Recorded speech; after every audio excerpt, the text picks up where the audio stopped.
Quinta-feira, 23 de abril, boa tarde. Agora é hora do nosso Câmara Notícias, o programa da Câmara Municipal de Barra Bonita, com um resumo do que foi a sessão ordinária de ontem à noite. Lembrando que por conta do feriado de 21 de abril na terça, a sessão foi transferida de segunda para ontem à noite. E vamos lá então com alguns assuntos tratados ontem pelos nossos vereadores. Ontem a gente teve requerimento do vereador Cláudio da Farmácia e do presidente da Câmara, José Jairo Mesquiato, que convoca o secretário de Saúde de Barra Bonita, Nilson Hereno, para que esteja na Câmara Municipal na próxima segunda-feira para dar informações sobre repasses feitos ao Hospital e Maternidade São José. O Cláudio comentou o requerimento que foi aprovado por todos os vereadores. Senhor presidente, nobres colegas, estamos fazendo esse requerimento, convocando o senhor Nilson Hereno, secretário de Saúde de Barra Bonita, né? Eu, vereador Jairo, vereador Marcos. Eu estou sempre preocupado com esse tema saúde, né? Nós somos muito cobrados, eu sou muito cobrado por trazer melhores qualidades de saúde, né, no geral. Esse é específico ao hospital, que ultimamente a gente tem recebido bastante reclamações. Uma delas é que não está tendo mais parto no hospital e estão mandando para Lençóis Paulista, né? A endoscopia também tem uma fila enorme, endoscopia e colonoscopia no hospital, porque estava sem anestesista. Nós tivemos uma reunião até com o hospital, vários vereadores, na semana passada, foi muito produtiva, mas infelizmente não temos boas notícias. O hospital está com uma dívida enorme. O Zé Luiz passou que está em torno de 14 milhões a dívida do hospital hoje. Muito difícil pagar essa dívida. Fez o pedido na reunião para nós tentarmos conseguir emendas parlamentares, né? Também agora já passou os prazos, também acho que nem dá mais tempo, só depois das eleições. E lá foi feito pedido também, que a gente é muito cobrado sobre pediatria nos PAS. Na cidade não tem a pronto atendimento, a pediatria. Então a mãe tem que marcar para passar outro dia. Às vezes a criança não está boa, desce no hospital, o hospital tem só 2 clínicos geral. Então foi sugerido também a diretoria toda do hospital para ver se consegue contratar um pediatra para manter no pronto-socorro, principalmente no período do dia. Então a mãe com urgência, com a criança com febre, tosse, teria o pediatra a pronto atendimento também no hospital. Falaram que vão analisar, vai, lógico, ter o custo, né, que é um pouco difícil. Mas foi um pedido que a gente fez. Teve conversa na reunião também que a prefeitura deixou restos a pagar o ano passado em torno de 200 mil. Também no requerimento vai ser feito, vai ter essa conversa com o secretário de saúde, né? Enfim, foi um bate-papo bom que a gente teve com o hospital. Agora a gente quer ouvir também o secretário da saúde para sanar todas as dúvidas, para ver de fato mesmo o que está acontecendo, o que não está. A gente já tem uma ideia, não é muito boa, infelizmente.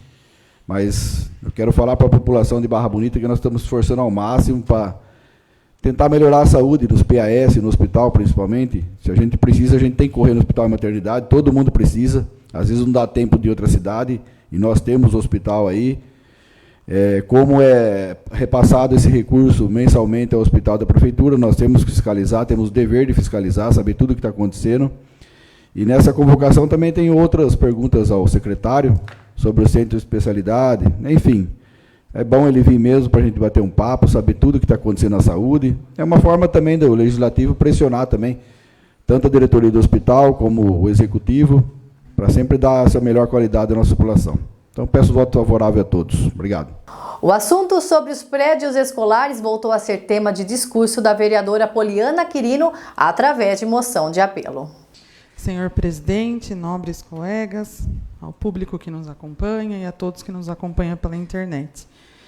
Bom, nós temos trabalhado em cima das escolas, né, das estruturas prediais que estão bem comprometidas e também amedrontosas, né? Sobretudo a vida e a segurança das crianças e dos trabalhadores que ficam naquele local. E, na semana passada, eu fiz um requerimento para saber qual é o valor gasto que se gasta com manutenção das escolas, para poder entender qual é o trabalho que nós estamos contratando e quanto nós estamos pagando por mês e por ano da manutenção dessas escolas. Bom, em relação à entrevista, né, que saiu no SBT, eu fiz questão de trazer essa nota para ler na casa. Por quê? Por que eu fiz essa moção? Porque todos os pais estão desesperados, e não é à toa, né? Porque os pais estão deixando crianças, é uma escola que recebe crianças a partir de 3 anos, e eu gostaria de ler essa nota e depois vou passar um vídeo para os senhores analisarem.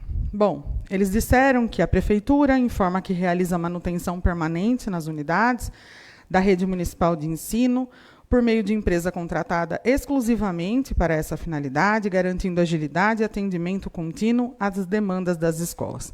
Os serviços são executados de forma simultânea em diversas unidades e contam com acompanhamento contínuo do governo municipal, assegurando a qualidade, a eficiência e o cumprimento dos padrões estabelecidos.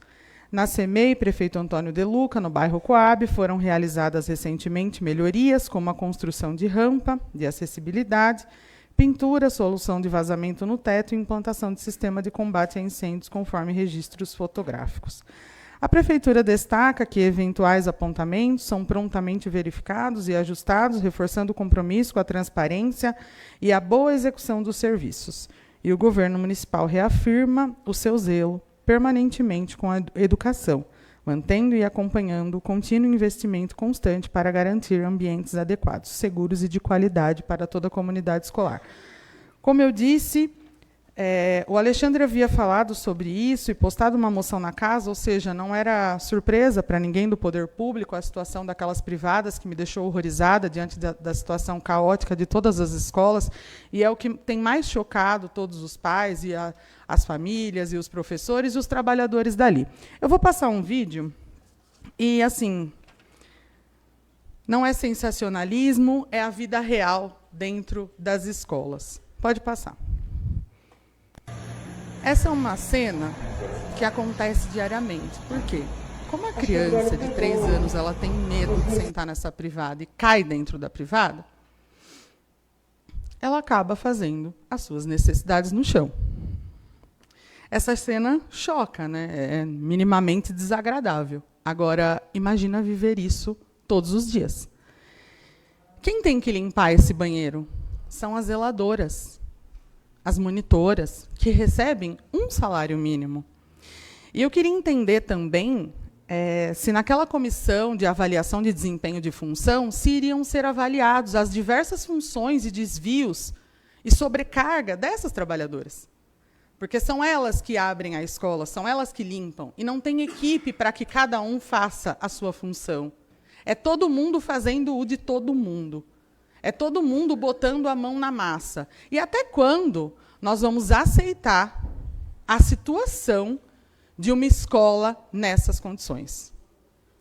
E diante de toda a exposição, diante de tudo que foi falado aqui, já se passou 1 ano da moção do vereador Alexandre, eu deixei nessa escola por último para ver se seria resolvido, e ainda nada. Ou seja, é o que estamos dizendo aqui. É contratado empresa para dar manutenção na escola, mas qual é a manutenção?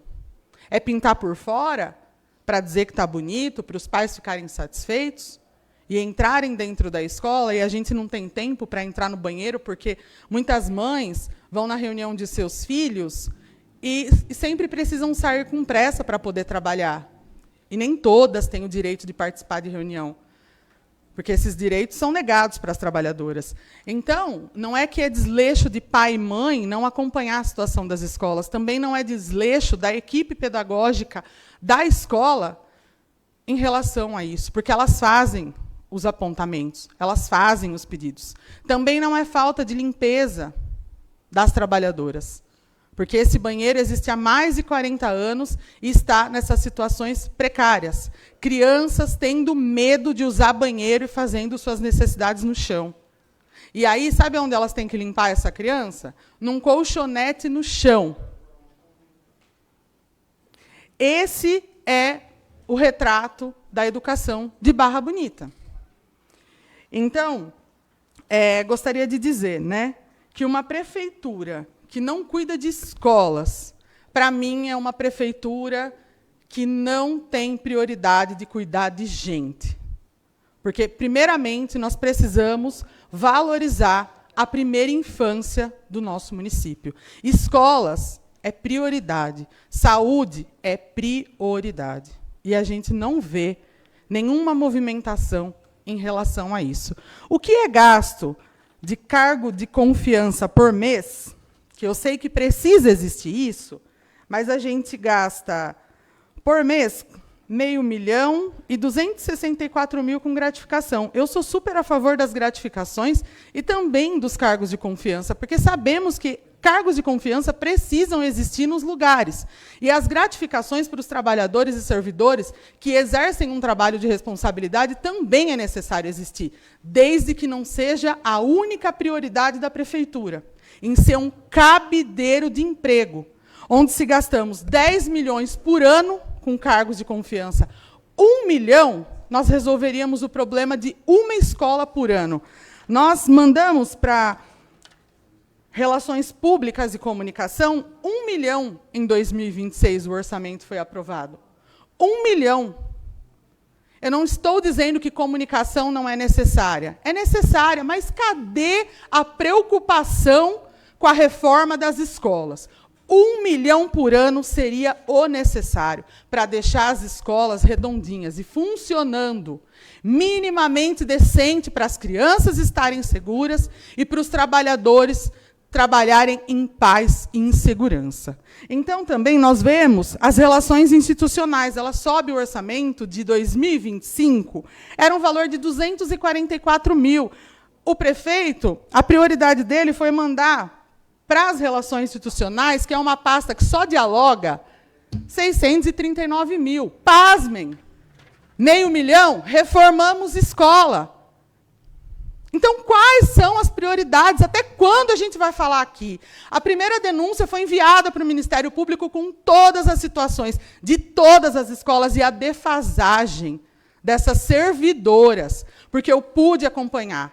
Eu fiz questão de estar presente na hora da entrada, na hora do lanche, na hora da saída, e vou andar nos ônibus para verificar como está a situação.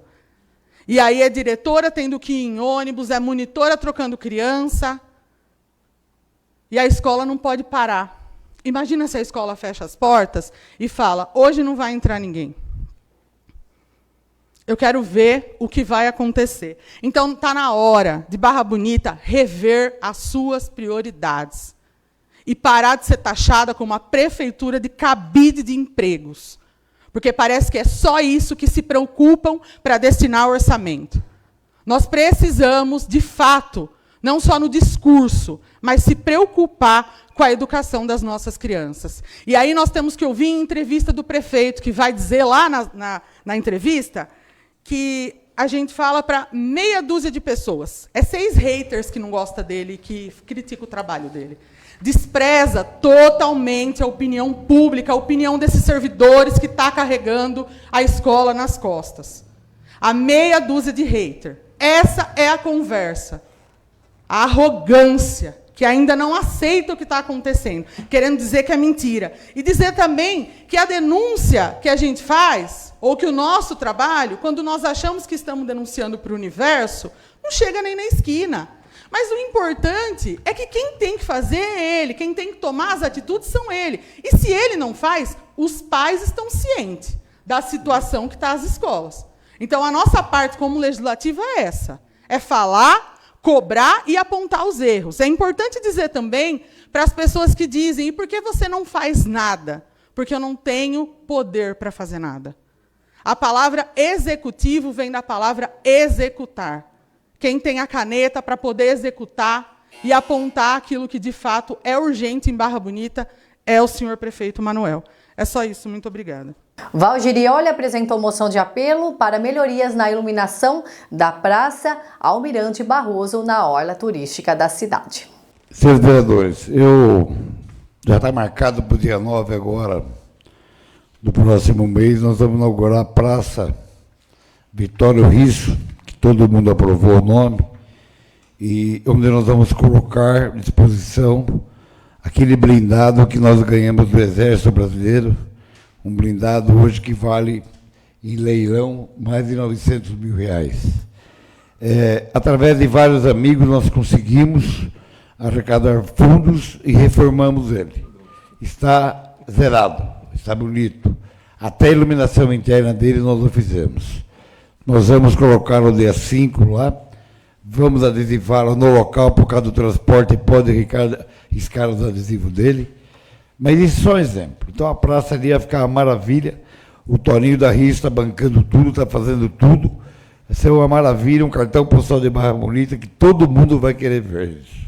Tá? E do lado tem os museus, que é do meu irmão do Belmonte, do Fiore Gilhote, que muita gente sabe que existe, porque é muito mal sinalizado, indicado o local que existe isso. Bom, isso é só uma abertura. Eu fui no final de semana, feliz que eu estava após uma cirurgia que nós fizemos, com a liberdade de poder sair, olhar à noite com os amigos. Eu fui visitar um bar que chama Burburinho, que abriu embaixo onde é o Beira-Rio. E de lá eu reparei, na Praça Almirante Barroso, que é do lado, que é da Marinha, que também existe, né, equipamentos igual esse do Urutu, por isso que eu citei. Existe lá um canhão que é antigo, um míssil que é antigo, lá tem algumas coisas que é a história do Brasil, a história da Marinha do Brasil. E lá simplesmente não dá para se enxergar nada. Tudo queimado, as lâmpadas de lá, tudo queimado. Mato 1 metro de altura. Dá para caçar coelho lá, quem quiser. Entendeu? Hoje não pode caçar mais, viu, vereadora defensora dos animais. Mas, como se diz na gíria antiga, dá para você caçar coelho. Não pode, gente. Lá é uma área turística. Ali o pessoal vai visitar. O turista passa a pé ali para pegar os barcos, para andar na avenida de manhã, ver aquele canhão, ver aquele lá, o míssil. Ele quer conhecer, ele quer ter a foto daquilo e mostrar dele.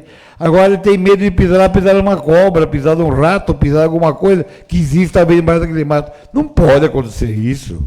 É a mesma forma do banheiro. A orla turística, ela tem que ser preservada. Muita gente fala, você só fala da orla turística, mas é aqui que traz o turista. É aqui que traz o dividendo, o dinheiro dele que deixa no comércio. E o dinheiro do comércio que fica aqui é gasto aqui, é pago os impostos aqui. Então o turista traz o dinheiro para aqui para ajudar a nossa cidade. Essa é a realidade. Uma coisa puxa a outra. Tá bom? Então, os banheiros é necessário, a limpeza é necessária. Vira aquele contorno lá embaixo quando você sai. Hoje fecham ali, por causa dessa ponte velha que vai cair. Essa ponte de Campos Salles vai cair, que eu estou avisando faz tempo. Estamos perdendo a terceira ponte. Na hora que os mergulhadores pegar o laudo técnico embaixo dela, vai interditar essa ponte. Vão ter que dar a volta lá por cima. Lá vai começar a construção da dupla. Não sei quando, acho que vou estar morto para ver. A segunda ponte lá em cima também. Então, tudo isso é complicado. Agora, vai lá quando impede aqui no bar da ponte, vai dar volta e olha para o rio. Você não vê o rio. Você vê um matagal lá que parece um canavial plantado ali na beira do rio. Você não tem visão do rio. Então, o turista vem aqui, vê aquele matagal lá, fica indignado, gente. Indignado, é questão de visão. Pega o cara, qualquer vereador agora, e passa lá Sobintino. Passa lá na curva e passa na Praça Almirante Barroso e dê uma olhadinha. Então, gente, vamos conservar a cidade, vamos manter o nome Estância Turística. Estamos trazendo agora, que ele volta a falar, em junho, mais de 1.000 pessoas do Brasil todo vinham aqui em Barra Bonita, que só faziam esse encontro em capitais. Conseguimos trazer para Barra Bonita. Agora, vir aqui em Barra Bonita, andar nessa aula turística e reparar esses efeitos, é ridículo para a gente. Vamos aplicar um pouco mais, é pouca coisa que se aplica nisso, a higiene é bacana, eu denunciei os quiosques que sujava, depois eu andei pegando no pé, voltando lá para ver, agora está limpo, É que nem criança, tem que puxar a orelha para arrumar as coisas, tem que levar multa para arrumar as coisas, não, é só ver cada um fazer a parte dele, Tá bom, senhor presidente? Era só por um momento. E nas explicações pessoais, o vereador Luiz Fregolente usou espaço para comentar assuntos tratados durante a sessão. Boa noite, presidente, demais colegas. Primeiramente, sobre o hospital que saiu aqui, conversa, e os vereadores estiveram lá, os colegas estiveram lá, né? Eu vi a vereadora comentar aí que o repasse do pronto-socorro, parece, para o hospital, é um número de 347 mil, eu vi ser pronunciado aqui. eu queria falar que, com certeza, sem ter número aqui, e isso está no portal de transparência, eu afirmo que para o pronto-socorro já deve estar indo em torno de 500 mil, e ao todo, mensalmente, deve estar indo em torno de R$1 milhão passados para o hospital mensalmente. Então, o que é feito com o dinheiro, né, a diretoria do hospital parece que vai prestar contas um pouco aí das informações que vocês solicitaram, mas se tem uma ausência aí de atendimento, de qualidade no pronto-socorro, não pode se culpar a falta de repasse, muito menos falar em R$347 mil, que é muito mais do que isso que a prefeitura repassa. Repassa outros recursos para exames, através da DIAGE, repassa recursos para pediatra, provavelmente, médicos de anestesista e outras coisas. Então, não o número de R$347 mil aí que foi citado, não tem fundamento, não é verdade, é só, se quiser chegar lá na prefeitura, vai obter essas informações e a informação correta sobre isso. Senão a população fica com informação equivocada, errada, e 347 perto de 1 milhão é 3 vezes mais praticamente do que o prefeito repassa. E é um dinheiro público, então é importante que isso seja colocado e dito com números verdadeiros. A segunda coisa, eu vi também, não queria voltar nesse assunto, foi reprovado aqui na Câmara o plano de carreira, lá, a lei, o projeto que o prefeito mandou, que se destinava a tirar da gaveta um plano de carreira dos funcionários públicos concursados, que há mais de 20 anos aí, parece que é um pleito dos funcionários, e era um direito deles até ter essa revisão, passar por essa revisão. E eu vi ela defender hoje aqui, ou argumentar, ou justificar o fato de ter votado contra essa lei. Ia se criar um custo mensal de R$ 1.500 irrisórios, R$ 500 para cada um da comissão, para que pudesse fazer essas avaliações dos funcionários concursados e dar a oportunidade a eles de ter alguma melhora, às vezes, no salário. E ela chegou a comentar que o prefeito mandou, mas não ia ter dinheiro, porque só repassou 4% e tal. Se o prefeito mandou para cá o projeto, claramente ele tinha a intenção de tirar esse plano de carreira da gaveta e propiciar os direitos que os funcionários têm. Então, não se deve julgar, não se deve tomar o lugar do executivo para falar que ele não ia ter recurso para isso, pois ele mandou o projeto aqui com essa intenção de acertar. Então, vale a pena. Com relação aos 4% repassado, vamos admitir, realmente, com certeza não é o que ele gostaria e nem o que nós gostaríamos de repassar, mas há cidades como, por exemplo, Agudos, é importante saber, repassou 3%, 3,5%, e assim, 1% no próximo mês de junho, 1% lá em setembro e 1% em dezembro. Isso é a cidade de Agudos, né?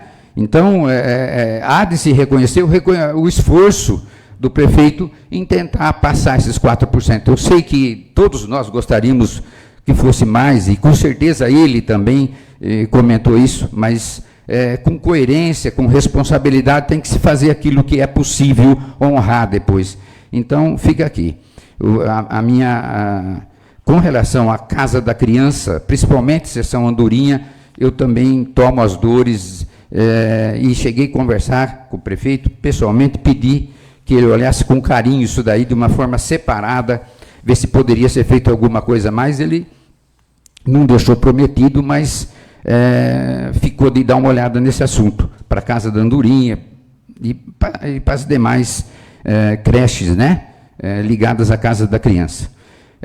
Por último, eu queria comentar que também há quase um mês o prefeito respondeu o requerimento da vereadora Poliana também, em que ela falava dos uniformes lá, e isso chegou a insinuar ou falar, dar informação de que foi gasto 5 milhões no ano passado, né? Essa informação foi repassada já há um mês.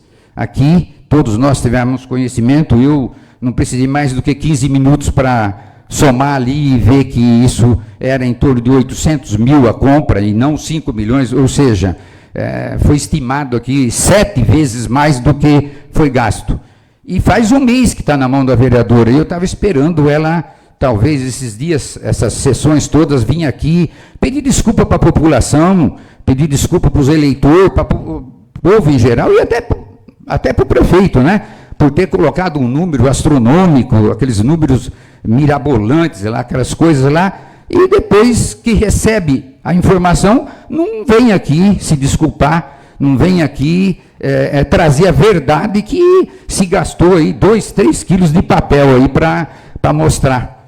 E dava para se julgar isso em 15 minutos, não precisa de um mês, mas eu não vi até agora. Críticas são feitas toda hora, eu vejo aqui falar das escolas, tal, eu admito que realmente faltou alguma manutenção, alguma coisa, mas isso, se você for ver, é quase uma rotina, não deve ser coisa tudo desse ano, deve ser coisa já de problemas que vinham já, como o próprio Alexandre tinha levantado o ano passado, e às vezes até da administração anterior, não é? No entanto, na administração anterior eu não vi críticas desse tipo, não vi nada.